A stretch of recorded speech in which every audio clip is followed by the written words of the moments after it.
1 John 3:11. For this is the message that you have heard from the beginning, that we should love one another.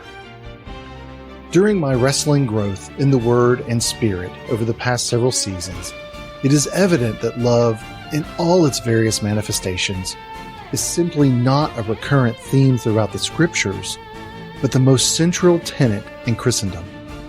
Here in my second devotional series, I will evaluate each verse or series of verses in the Bible that contain the word love.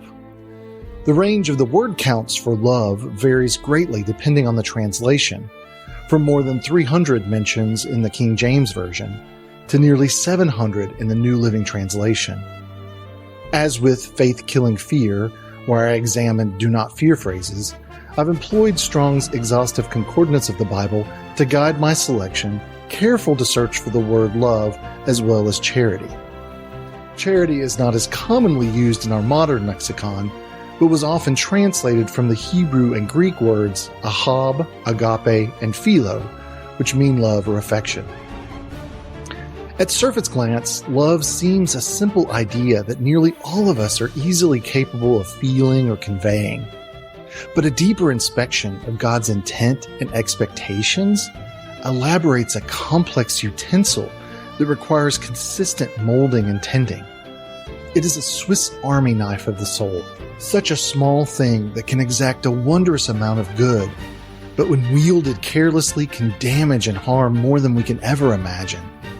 In this latter case, it is no longer love, but a worldly disfigurement manipulated by anger, lust, and envy, instead of God's hope, peace, and instruction.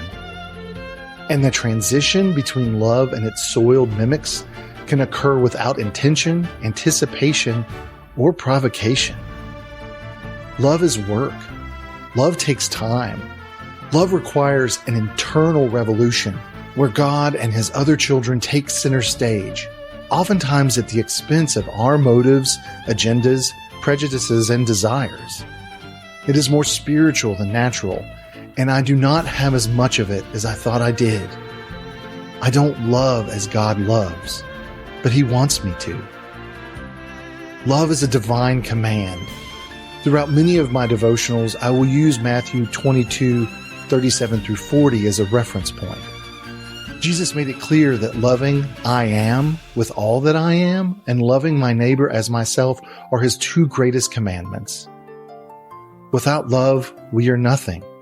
1 Corinthians 13:2c. Paul's love chapter will also be cited frequently throughout my devotionals, from which its title is taken. 1 Corinthians 13:13. So now faith, hope, and love abide, these three. But the greatest of these is love.